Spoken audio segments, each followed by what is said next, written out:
एक बार फिर से स्वागत है आप सभी का मंडी.com में। और अब वक्त हो गया हमारी खास पेशकश खेती के सिकंदर का।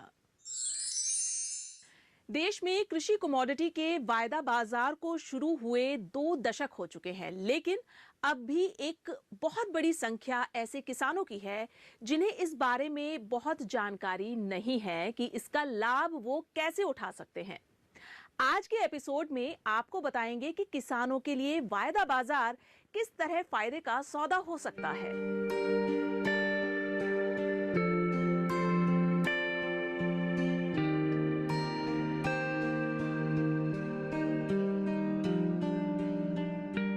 वायदा बाजार को अंग्रेजी में फ्यूचर्स मार्केट कहते हैं, यानी एक ऐसा बाजार जहां भविष्य के भाव का अंदाजा मिल जाता है। इसे ऐसे समझा जा सकता है कि जो किसान आज अपने खेतों में चना बो रहा है, उसे वायदा बाजार का भाव देखकर ये अंदाजा मिल सकता है कि जब वो अपनी फसल की हार्वेस्टिंग करेगा, उस समय उसका चना मंडियों में किस भाव बिक सकता है।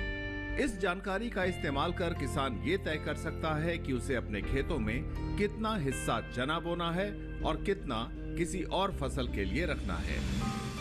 किसान को पता होना चाहिए कि वो क्रॉप जो लगा रहे हैं वो क्या प्राइस उसको मिलेगा और उसका क्या रिटर्न मिलेगा।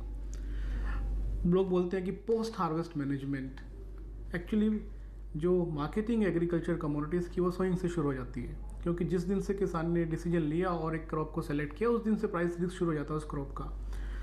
डेरिवेटिव्स का फ़ायदा यही है कि जो आप प्राइस देखते हो या जो आप इंडिकेशन लेते हो उसको आप एक्चुअली लॉक भी कर सकते हो। फ्यूचर्स में आपको लग रहा है कि हार्वेस्ट मंथ में एक प्राइस चल रहा है जो आपको एक्सेप्टेबल है, आपकी प्रॉफिटेबिलिटी अच्छी है, आपका रिटर्न अच्छा है आपके हिसाब से, तो किसान एक कॉल ले सकता है और उस प्राइस को लॉक कर सकता है। और ऑप्शंस जो हमने रिसेंटली इंट्रोड्यूस किए हैं और उसके ऊपर हमने काफ़ी फोकस भी किया है, काफ़ी एक्टिविटीज़ भी की हैं, वो एक ऐसा टूल है कि जिसमें आप एक प्राइस लॉक कर सकते हो और उसके ज़्यादा का प्राइस भी आपको मिल सकता है। तो दोनों ही तरीके से डिपेंडिंग किस तरीके से रिस्क मैनेजमेंट करना चाहते हो, आप किस तरीके से आप रिस्क को देखते हो, फार्मर यूज़ कर सकता है। बट यस, अभी एक टूल है जो कि इंडिपेंडेंटली मार्केट ड्रिवन है, जिसको फार्मर खुद यूज़ कर सकता है, बिना किसी से बात किए, बिना किसी से देखे, बिना किसी को सलाह किए वो एक प्राइस देख सकते हैं और खुद उस प्राइस को एफपीओ के थ्रू ऑफ कोर्स लॉक भी कर सकते हैं। कमोडिटी वायदा बाजार में जब भी कोई किसान कोऑपरेटिव, एफपीओ या कोई कारोबारी अपना माल बेचने जाता है, तो उसे ऑनलाइन स्क्रीन पर अपने माल की मात्रा और अपना भाव, जिसे आस्क प्राइस कहते हैं, डालना होता है। ये भाव और मात्रा देश के किसी भी हिस्से में बैठे व्यक्ति को दिखता है और जैसे ही कोई खरीदार उस भाव पर उस मात्रा के लिए अपनी बोली डालता है, सौदा हो जाता है। इस प्रक्रिया के 2 लाभ हैं। एक तो खरीदार या विक्रेता कोई गिरोहबंदी नहीं कर सकते और दूसरा, हर बेचने वाले के लिए अनगिनत खरीदार उपलब्ध होते हैं। इससे किसी भी फसल की बाजार आधारित सही कीमत निर्धारित होती है और कीमतों में गड़बड़ी करने वालों के लिए कोई मौका नहीं होता है। देखिए, डेरिवेटिव्स मार्केट सिर्फ प्राइस डिस्कवरी का एक अल्टरनेट प्लेटफॉर्म है, जहाँ पे आप मोर साइंटिफिक तरीके से प्राइस डिस्कवरी कर सकते हैं और उस प्राइस डिस्कवरी को यूज़ कर सकते हैं अपने रिस्क मैनेजमेंट के लिए। और चूँकि एग्रीकल्चर कमोडिटीज़ की हम बात कर रहे हैं, तो सबसे पहले जो प्राइस डिस्कवरी है फार्मर्स की लिए होती है, राइट। जो सबसे पहला ट्रेड डिसीजन है वो फार्मर्स बनाता है एग्रीकल्चर इंडस्ट्री में। सोइंग का जब वो डिसीजन बनाता है तो वो एक प्राइस का कॉल ऑटोमेटिकली लेता है कि इस कमोडिटी के क्या प्राइस मिलेंगे। किसान समूहों के लिए वायदा बाजार हेजिंग का एक बेहतर प्लेटफॉर्म उपलब्ध कराते हैं। हेजिंग का मतलब होता है मूल्य को किसी भी संभावित जोखिम से बचाने के लिए किया गया सौदा। एफपीओ ने माल इकट्ठा कर लिया है मान लीजिए किसानों से, और अब उस माल को उसको बेचना है, ठीक है। तो वो इकट्ठा करने से लेकर बेचने के बीच में गैप हो सकता है और उस दौरान में भाव में उतार चढ़ाव हो सकता है। तो यदि भाव बढ़ गए तो ज़्यादा दिक्कत नहीं है, लेकिन यदि भाव गिर गए तो एक प्रकार से वो किसानों का या किसान संगठन का नुकसान है। तो उससे बचने के लिए उस माल को वो एक्सचेंज के प्लेटफॉर्म पे बेच सकता है। तो जैसे हम अगर बात करें, मान लीजिए ग्वार सीड की ही बात करें, तो ग्वार सीड एक ऐसी जीन्स है जिसको अगर एफपीओ इकट्ठा कर लेता है, तो जैसे 5 टन का हमारा सौदा है, तो 5 टन माल इकट्ठा हो, उसके एवज में वो वायदे में उसको बेच सकता है। तो अब यदि भाव गिरते भी हैं तो उसने जिस भाव में वायदे में अपने माल को बेचा है उसका कम से कम वो मुनाफा या वो भाव उसका तय है। तो इसे हम हेजिंग करते हैं, यानी कि मैं अपना जो रिस्क है या जो मेरा जो भाव के गिरने का रिस्क है उसको प्रोटेक्ट कर रहा हूँ। उसी प्रकार से हम इसी काम के लिए ऑप्शंस का भी इस्तेमाल कर सकते हैं, जो एक नई टूल है जो आई है बाजार में। किसान के लिए सबसे महत्वपूर्ण होता है उसकी उपज का भाव, और वायदा बाजार के अलावा पूरी दुनिया में कोई भी ऐसा दूसरा प्लेटफॉर्म नहीं है जो किसानों को भविष्य में उनकी उपज के संभावित भाव का अंदाजा दे सके। डेरिवेटिव्स के थ्रू जो इन्फॉर्मेशन जनरेट होती है, प्राइस डिस्कवरी मिलती है, आगे के प्राइस आप देख सकते हो, उस प्राइस की एक बहुत बड़ी वैल्यू होती है और होनी भी चाहिए फार्मर्स के लिए जब वो सोइंग का डिसीजन लेते हैं, ये डिसाइड करने के लिए, ये आइडिया लेने के लिए कि क्या प्राइस मिलेगा और क्या प्रॉफिटेबिलिटी रहेगी। तो मुझे लगता है उस नज़रिए से देखा जाए तो फार्मर्स के लिए बहुत इंपॉर्टेंट है डेरिवेटिव्स मार्केट। भारत सरकार ने पिछले कुछ वर्षों में जिस तरह एफपीओ और कोऑपरेटिव्स पर विशेष ध्यान दिया है, उसे देखते हुए किसानों की वायदा बाजार में भागीदारी भी लगातार बढ़ रही है। देश के किसानों की आय बढ़ाने के लिए, किसानों को सशक्त करने के लिए 10,000 फार्मर प्रोड्यूसर ऑर्गेनाइजेशन, कृषि उत्पादक संगठन बनाने की योजना भी लॉन्च की गई।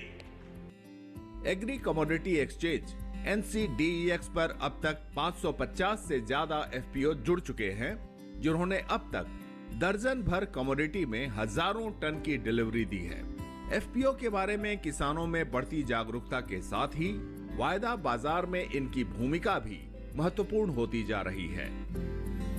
तो हम लोग NCDEX में जीरा, एरंडा और गुवार का किसानों के पास से खरीदी करके कच्चा माल, और यहाँ पे ग्रेडिंग और NCDEX क्वालिटी जो चाहिए वो क्वालिटी बना के हम NCDEX में डिलीवरी देते हैं। मंडी का जो भाव रहता है उसको भी देखते हैं, और NCDEX का रोज का जो हमारा फोन में रोज का भाव आता है उसके हिसाब से हम किसानों के पास से खरीदी करते हैं। दो चीज़ें हैं, एक तो ये फाइनेंशियल मार्केट है और फाइनेंशियल लिटरेसी, फाइनेंशियल इंक्लूजन और इस मार्केट की अंडरस्टैंडिंग ऑलरेडी अभी बहुत ही नेसेंट स्टेज में है, स्पेशली रूरल मार्केट, और उसमें भी फार्मर की अगर बात करें तो हमारा जो व्यू ये है कि किस तरीके से हम उन स्टेक होल्डर्स को कनेक्ट करें जो ऑलरेडी फार्मर्स के साथ या उनके बिहाफ पे ये एक्टिविटीज़ कर रहे हैं या उनको सपोर्ट करने की कोशिश कर रहे हैं। तो हम government of India, other important stakeholders, चाहे वो एग्री इनपुट कंपनीज हों, चाहे वो बैंक्स हों, चाहे वो किसी भी फॉर्म में हो जो फार्मर को आउटपुट साइड में हेल्प करते हैं, उनके थ्रू कोशिश कर रहे हैं कि इस पुट ऑप्शन को लेकर अवेयरनेस क्रिएट की जाए, और अगर पॉसिबल है तो कुछ ऐसा फंड वगैरह रिलीज़ किया जाए गवर्नमेंट से, जैसे हमने सेबी के साथ मिलकर एक पायलट किया। अगर कुछ और इंटरेस्टेड पार्टी जो उसको थोड़ा और बड़े स्केल पे लेके जाए, तो हमारा एफर्ट्स ये है कि इस तरह के प्रोजेक्ट करके कैसे ज़्यादा से ज़्यादा अवेयरनेस क्रिएट करें और सारे फार्मर्स को और एफपीओस को बताएं कि एक टूल है जिसमें आप खुद प्राइस प्रोटेक्ट कर सकते हो और you can be owner of your profitability.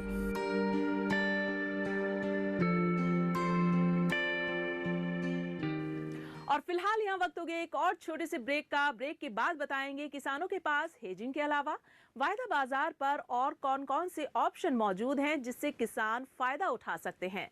तो कहीं मत जाइएगा, तुरंत हाजिर होते हैं।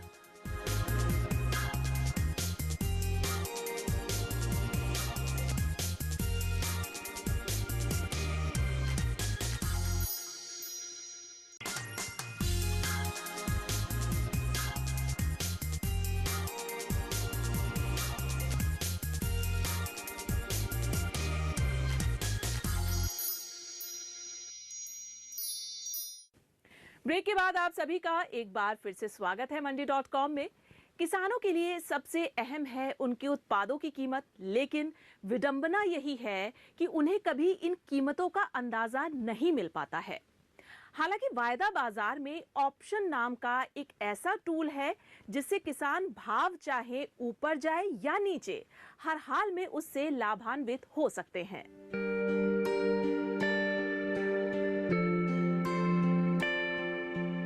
हेजिंग के जरिए अपना मूल्य जोखिम संभालने के अलावा एफपीओ ऑप्शन का इस्तेमाल कर बुआई के समय ही अपना बिक्री का भाव लॉक कर सकते हैं। इसमें एफपीओ को पुट ऑप्शन खरीदना होता है, जिसमें वे दोनों ही तरफ के प्राइस मूवमेंट का फायदा उठा सकते हैं। पुट ऑप्शन हेजिंग, जो एक जैसे हम कहते हैं हेजिंग आप कर रहे हैं, तो हेजिंग आप वायदे को लेके भी यानी कि फ्यूचर से भी कर सकते हैं, और उसको और अच्छे तरीके से करने का जो तरीका है वो ऑप्शंस के द्वारा भी हो सकता है।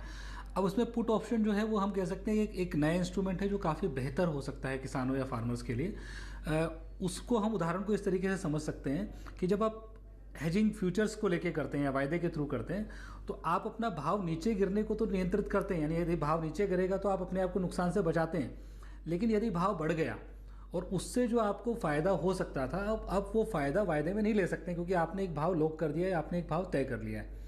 उसके विपरीत यदि मैं ऑप्शंस की बात करूं या पुट ऑप्शंस की बात करूं, तो उसके अंदर क्या होता है कि आप पुट ऑप्शन जब खरीद लेते हैं तो यानी आपने आप ये कह सकते हैं कि एक ऐसा आपने चीज़ खरीदी है जिसके अंदर यदि भाव गिर जाता है तो आप उस कॉन्ट्रैक्ट को, जो पुट ऑप्शन है, उसको आप उसको इस्तेमाल कर सकते हैं, यानी अपने माल को आप यहाँ बेच सकते हैं उस भाव पे, निश्चित भाव पे। लेकिन उसके विपरीत यदि भाव बढ़ता है तो आप ज़रूरी नहीं है कि उस कॉन्ट्रैक्ट को आप पूरा करें, अर्थात कि आप अपने माल को जहां आपको अधिक भाव मिल रहा है आप वहां ले जाकर बेच सकते हैं। वायदा में किसानों का खर्च लगभग नगण्य होता है, लेकिन इसमें एफपीओ को ट्रेड में जाने से पहले मार्जिन जमा करना होता है। यह मार्जिन एक तरह से सिक्योरिटी मनी होती है जो खरीदार और विक्रेता दोनों से लिया जाता है और सौदे के निपटान के बाद दोनों को वापस कर दिया जाता है। दूसरी तरफ ऑप्शन में मार्जिन नहीं होता, बल्कि एक प्रीमियम होता है जो वापस नहीं होता है। देखिए, जब आप वायदे में काम करते हैं तो किसी भी एफपीओ को या किसी भी फार्मर को यदि वायदे में यानी कि फ्यूचर्स में काम करना है तो उसके लिए एज सच उसका कोई खर्चा नहीं है। लेकिन हाँ, एक तरीके से हम ये बोल सकते हैं कि जब आप उसमें ट्रेड करेंगे तो उसके लिए आपको मार्जिन देना पड़ता है, और क्योंकि मार्जिन जो है वो पैसा है तो उस पैसे का इंटरेस्ट कोस्ट जिसे आप कह सकते हो, या जितने समय तक आप पोजीशन रखते हो, यदि पोजीशन आपके विरुद्ध जाती है, यानी कि अगर आपने बेचा हुआ है और भाव बढ़ने शुरू हो जाते हैं तो एक मार्क टू मार्केट का कंसेप्ट होता है, यानी कि जितने भाव बढ़ रहे हैं उतने पैसे आपको फिलहाल देने पड़ेंगे, वो आपको वापस मिल जाएंगे जब आपका सौदा आप खत्म करोगे या डिलीवरी दोगे। लेकिन उस समय के लिए आपको उतना पैसा लगाना पड़ेगा, तो उसका इंटरेस्ट कोस्ट आपका खर्चा है, जबकि ट्रेड करने का खर्चा बहुत मिनिमल है, बहुत ज़्यादा नहीं है। तो ये एक आपके लिए एक्सपेंस हो जाता है। जब आप पुट ऑप्शन की बात करते हो तो वहाँ पे आपको कोई मार्क टू मार्केट या कोई मार्जिन देने की आवश्यकता नहीं है, लेकिन वहाँ पे एक वन टाइम प्रीमियम लगता है। NCDEX ने 2 साल पहले पुट ऑप्शन को किसान उत्पादक संगठनों के बीच लोकप्रिय बनाने के लिए सेबी के मार्गदर्शन में एक पायलट प्रोजेक्ट भी किया था। मध्य प्रदेश और राजस्थान के 40 से ज्यादा एफपीओ ने इस प्रोजेक्ट में हिस्सा लिया और सरसों तथा चना के पुट ऑप्शन खरीद पर बुआई के समय ही हार्वेस्टिंग के वक्त अपना बिक्री भाव तय कर लिया।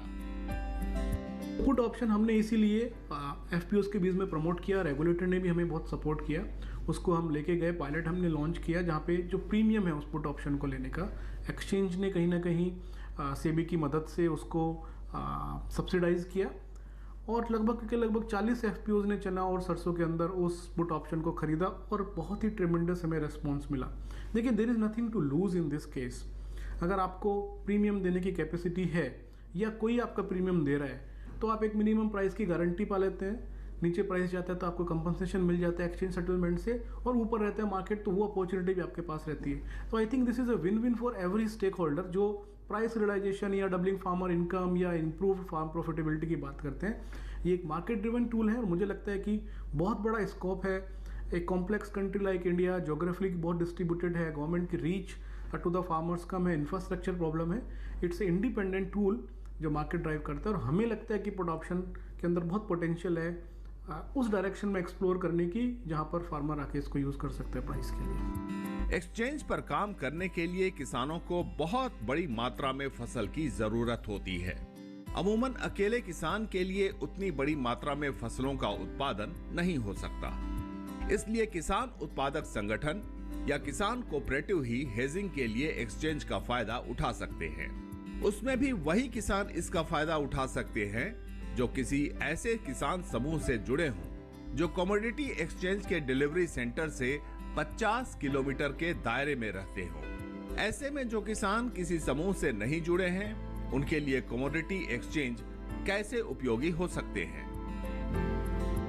जरूरी ये नहीं है कि आप डिलीवरी दे रहे हो जरूरी या डिलीवरी ले रहे हो, जरूरी ये है कि जो रिस्क है आपको प्राइस का वो कैसे मैनेज कर रहे हो। एक एग्जांपल के लिए लेता हूँ, अगर आज कोई राजस्थान का किसान है जो जीरे की खेती कर रहा है, वो सुबह उठ के प्राइस कहाँ के देखता है? सबसे पहले ऊंझा के, क्योंकि ऊंझा एक बेंचमार्क सेंटर है। तो मेरे प्राइस ऊंझा के साथ चलते हैं। अगर ऊंझा ऊपर जाएगा तो मेरा प्राइस भी चांसेस हैं मेरी जो लोकल मंडी है वो नीचे रहेगी, और ऊंझा ऊपर जाएगा तो मेरे प्राइस ऊपर जाने के फेयर चांसेस हैं। मोस्टली ऐसा होता भी है। तो हमेशा एक बेंचमार्क प्राइस होता है जो, या 2 बेंचमार्क प्राइस होते हैं जो उस कमोडिटी के लिए रेफर किए जाते हैं। जब उसका वीट की बात करोगे तो दिल्ली में वीट क्या है, ये ड्राइव करता है कि आज वीट का सेंटीमेंट्स क्या है। चने की बात करोगे तो लोग बीकानेर चना क्या चल रहा है। तो सब कमोडिटी के बेंचमार्क प्राइस है। मक्के के लिए बात करोगे निज़ामाबाद क्या चल रहा है आज। उसके बेसिस पे आप अपने लोकल मंडी का ट्रेंड समझते हैं किसान लोग कि आज निज़ामाबाद तेज है तो मेरी मंडी भी तेज होनी चाहिए। सेम फ्यूचर्स काम करता है। फ्यूचर्स उसी बेंचमार्क के प्राइस को एक्सप्लोर करता है। आपको सिर्फ उससे कनेक्ट करने की जरूरत है।